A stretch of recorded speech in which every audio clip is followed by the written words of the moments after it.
تو ہمارے عورتوں کے چہرے کیا ہو جاتے ہیں بھائی؟ مہمان کو دیکھتے ہی سکڑ جاتے ہیں. کیا جی پھر تو اس بار مہمان کو بلا کر کے لے آیا، اگلی بار سے اگر کوئی مہمان آیا میرے گھر کے اندر تو پکا کر کے کھلائے گا. شوہر بیچارہ ڈر جاتا ہے، کہتے ہیں نکو باہر ہی کیا چائے بسکٹ کھلا کر کے روانہ کرتے ہیں، گھر میں لاوے گا نہیں. آج یہ حالت ہے ہمارے گھروں کی. اور اللہ کے نبی کی صفات بیان کی جا رہی ہے. اور صفات کیسے بنتی ہے؟ مثلا اگر مجھے کوئی کہے کہ آپ روزے دار ہے، ایک دن کا روزہ رکھنے سے کوئی روزے دار بنتا ہے؟ مجھے کوئی کہے کہ آپ نمازی ہیں، ایک ٹائم کی نماز پڑھنے سے کسی کو نمازی کہا جائے گا؟ نہیں کہا جائے گا نا. اسی طریقے سے کوئی ایک دن کھانا کھلا دے سال میں تو اس کو مہمان نواز کہا جائے گا؟ کیا کہا جائے گا؟ نہیں کہا جائے گا نا.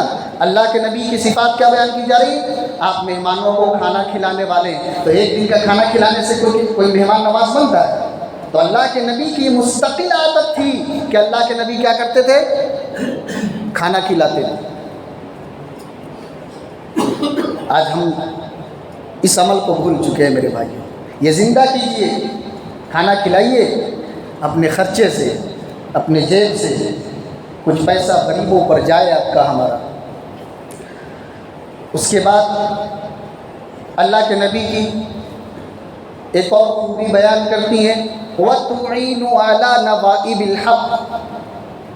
اور حادثات نے جس کو پریشان کر دیا ہے اس کی آپ مدد کرتے ہیں، اس کے آپ مددگار بنتے ہیں. یہ 4-5 کوالٹی اللہ کے نبی کو بیان کر رہی. کون؟ اللہ کے نبی کی، ہم سب کی ماں حضرت ام خدیجہ رضی اللہ تبارک و تعالی عنہا. ایسی باوفا بیوی جب میری ماں اور بہنوں آپ بنتی ہیں تو پھر شوہر کے دل کے اندر صرف آپ ہی راج کرتی ہیں. اللہ کے نبی نے 50 سال تک جب تک یہ زندہ تھی کوئی دوسری شادی نہیں کی تھی، کیونکہ بیوی ایسی تھی، اپنا سب کچھ قربان کر دیا. پھر بھی وہ اللہ کے نبی سے اپنے شوہر سے راضی ہیں. آج شوہر سب کچھ قربان کر دیتا ہے پھر بھی ناراض ہے. سب کچھ قربان کر دیا حضرت خدیجہ نے اللہ کے نبی پر، اور پھر بھی اللہ کے نبی سے خوش ہیں. اور ہماری بیویاں، ہماری بیٹیاں دیکھ لیں، شوہر سارا قربان کر دیا ہے پھر بھی ناخوش ہے. تو سیرت کا یہ سبق اگر ان کو پڑھایا جائے، ان کو بتایا جائے، تو میرے بھائیوں یہ کمی ہماری ہے کہ ہم نے نہیں بتایا، ہم نے پڑھایا نہیں، ان کو علم ہی نہیں دیا، وہ کیا جانیں گے. تو اللہ، اگر آپ یہ چاہتی ہیں کہ شوہر کے دل میں ہماری محبت پیدا ہو تو آپ کو اپنے شوہر پر ہر چیز قربان کرنا پڑے گا. اور حضرت خدیجہ نے کر کے دکھایا ہے، یہ عملاً کر کے دکھایا. ایسا نہیں، وہ بھی انسان تھی اور انہوں نے کر کے دکھایا ہے. تو ہماری ماں اور بہنوں، آپ کو بھی کرنا چاہیے، آپ بھی کر سکتے ہیں. آپ کو یہ تو شکایت ہے کہ ہمارے شوہر توجہ نہیں دیتے، ہمارے شوہر ہم سے محبت نہیں کرتے ہیں، لیکن کبھی آپ نے یہ غور کیا ہے کہ ہم نے شوہر کو شوہر کی حیثیت سے پہچانا بھی ہے؟ کبھی اگر پہچانا ہوتا تو یقیناً شوہر کی محبت تو اٹوٹ ہوتی. ایسے ہی اللہ تبارک و تعالیٰ نے شوہر کی رضا پر اپنی رضا کا اعلان نہیں کیا. الغرض بات دوسری طرف چلی جائے گی. تو اللہ کے نبی صلی اللہ علیہ وسلم کی یہ صفات کس نے بیان کی؟ حضرت خدیجہ رضی اللہ تبارک و تعالیٰ عنہا نے. اور آپ جو گھبرائے ہوئے تھے، آپ جو پریشان تھے، تو ان باتوں کے ذریعے سے آپ کو تسلی دی. گویا کہ نیک بیوی کا کام یہ ہے کہ شوہر جب باہر کی مصیبتوں سے، باہر کی صعوبتوں سے، باہر کی پریشانیوں سے تھکا مارا جب گھر پر آئے تو عورتوں کی ذمہ داری ہے، اے ماں اور بہنوں آپ کی ذمہ داری ہے کہ آپ اپنے شوہر کو تسلی کا سامان دیں، ان کے لیے پانی پیش کریں، ان کو گھر میں داخل ہونے کے بعد کڑوی کسری سنانے کے بجائے ان کے لیے ہمت کا سامان بنے، وہ گھر میں زیادہ سے زیادہ وقت دے، آپ اس طریقے سے ان سے پیار کریں، اس طریقے سے ان سے محبت کریں کہ شوہر کا باہر میں دل نہ لگے، گھر میں دل لگے۔ آج آپ کی بے توجہی کی وجہ سے، آپ کی زبان درازی کی وجہ سے شوہر باہر زیادہ وقت بتاتا ہے، گھر میں کم وقت، اور اس کی وجہ میری ماں اور بہنوں آپ ہیں۔ تو آپ اپنی زبان کو اور سیرت کے اس سبق کو پڑھ کر کے اگر آپ نے خدیجہ بننے کی کوشش کی تو یقیناً آپ کا شوہر رسول اللہ صلی اللہ علیہ وسلم جیسا وفاداری آپ کے ساتھ ضرور نبھائے گا۔ اس کے بعد حضرت خدیجہ رضی اللہ تبارک و تعالیٰ عنہ فوراً اپنے چچا زاد بھائی ورقہ بن نوفل کے پاس گئی اور جا کر کے بتایا کہ اللہ کے نبی صلی اللہ علیہ وسلم پر اس طریقے سے ایک بہت بڑا فرشتہ جیسا تھا، اور اس نے یہ کلمات بتائے۔ ورقہ بن نوفل جو تھے وہ آسمانی کتابوں کے عالم تھے، انہوں نے پہچان لیا کہ یہ تو وہی فرشتہ ہے جبرائیل علیہ السلام جو پہلے بھی نبیوں پر آیا کرتے تھے، حضرت عیسیٰ پر آئے ہیں، حضرت موسیٰ پر آئے ہیں، یہ تو تمہارے شوہر اللہ کے نبی ہیں۔ حضرت خدیجہ نے خوشخبری دی۔ اس کے بعد ورقہ بن نوفل نے کہا کہ اے محمد، اے رسول اللہ صلی اللہ علیہ وسلم، کاش میں اس وقت زندہ ہوتا جب آپ کی قوم آپ کو اپنے وطن سے نکالے گی۔ اللہ کے نبی حیران ہو گئے، پریشان ہو گئے، کہا اب مخرجیہم، کیا میری قوم مجھے نکالے گی؟ جو قوم مجھے صدیق کہتی ہو، جو قوم مجھے امین کہتی ہو، صادق اور امین جس نے ہمیں لقب دیا ہو، جس نے ہمیں دونوں ہاتھوں سے لیا ہو، جو ہماری ہر اعتبار سے عزت کرتی ہے، اور ان قوم کے اندر ہمارا مقام بھی، ہمارے خاندان کا مقام بھی بڑا ہے، یہ قوم مل کر کے مجھے نکالے گی؟ تو ورقہ بن نوفل نے کہا جب بھی کسی نبی نے یہ دعوت کا کام لے کر کے میدان میں نکلے ہیں، ہر نبی کو ان کے لوگوں نے اپنے گھروں سے نکالا ہے، آپ کو بھی نکالا جائے گا۔ اللہ کے نبی صلی اللہ علیہ وسلم واپس آئے۔ اب ایک بات یہاں سمجھنے کی ہے کہ اللہ کے نبی صلی اللہ علیہ وسلم نبی ہیں، سب سے پہلے نبی ہیں، لیکن سب سے آخری بھی ہیں، اور پھر آنے کے بعد بھی اللہ کے نبی کو 40 سال تک کیوں نبوت نہیں دی گئی؟ اعلان نبوت 40 سال میں کیوں فرمایا؟ علماء نے اس کی حکمتیں لی، کہا کہ 40 برس جو ہے انسان کا، 40 کی جو عمر ہے یہ میچور ہونے کی عمر ہے۔ یہاں انسان علم اور عقل کے اعتبار سے پختہ ہو جاتا ہے، وہ یہ نہیں کہہ سکتا میں نے کوئی فیصلہ کیا ہے تو جذبات میں آ کر کے کر دیا۔ یا اب جذبات تقریباً مغلوب ہو جاتے ہیں عقل اور حکمت پر، اور انسان جو کام کرتا ہے وہ بڑی سوجھ بوجھ کے ساتھ کرتا ہے۔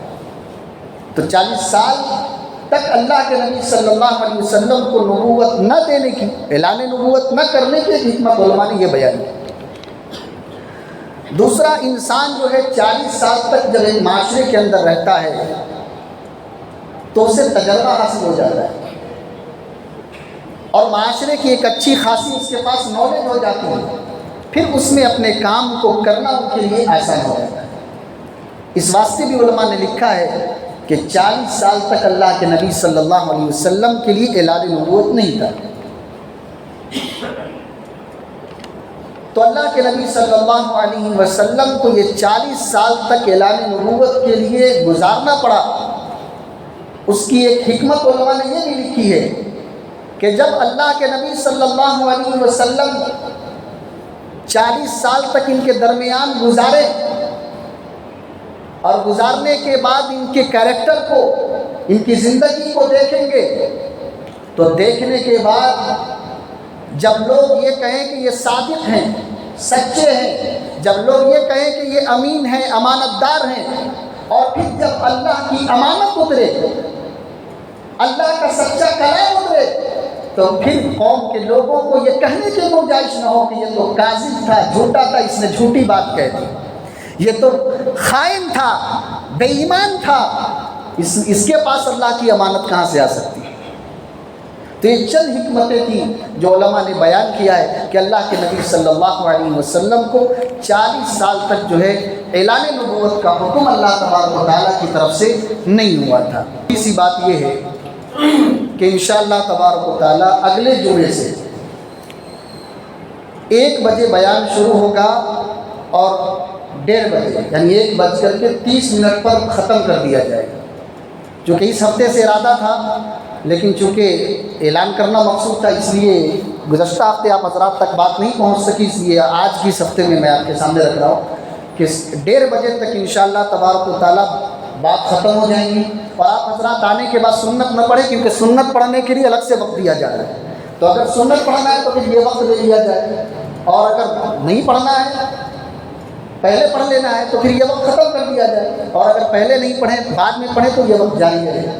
تو آپ حضرات آ کر کے ڈائریکٹ بیان میں بیٹھ جائیں، سنت انشاءاللہ پڑھنے کے لیے 5 منٹ کا وقت دیا جائے گا، اس کے بعد 5 منٹ خطبہ ہوگا، اور انشاءاللہ تبارک و تعالیٰ نماز جو ہے جماعت کھڑی کر دی جائے گی۔ تو آپ حضرات سے گزارش ہے کہ وقت پر پہنچے، انشاءاللہ یہ بڑا ہی قیمتی بیان ہے، یہ آپ میں کتنی بار پڑھنے کے بعد، کتنے صفحے پڑھنے کے بعد آپ حضرات کے سامنے رکھتا ہوں اتنے وقت کے اندر، تو آپ حضرات کی سہولت کے لیے، آپ حضرات کی آرام کے لیے میں اتنی محنتیں کر رہا ہوں کہ آپ حضرات تک صحیح بات پہنچے، اللہ کے نبی کی سیرت پہنچے۔ آپ حضرات اگر نہیں ہوں گے تو یہاں کس کو سنائیں؟ جنات کو سنائیں، فرشتوں کو سنائیں، کس کو سنائیں؟ آپ حضرات کے لیے ہفتوں بھر محنت کر کے لاتے ہیں، تو آپ حضرات اگر شروع میں آئیں اور اپنے دوست احباب کو بھی لے کر کے آئیں، تاکہ ان تک بھی اگر اللہ کے نبی کی یہ سیرت پہنچے، اور شاید سیرت کا کوئی ایسا باب ان تک پہنچ جائے اور جس سے ان کی ہدایت کا ذریعہ بن جائے، تو ہماری نجات کے لیے کافی ہو جائے گا۔ اللہ رب العالمین ان تمام کہی ہوئی باتوں پر سب سے پہلے مجھے عمل کرنے کی توفیق عطا فرمائے،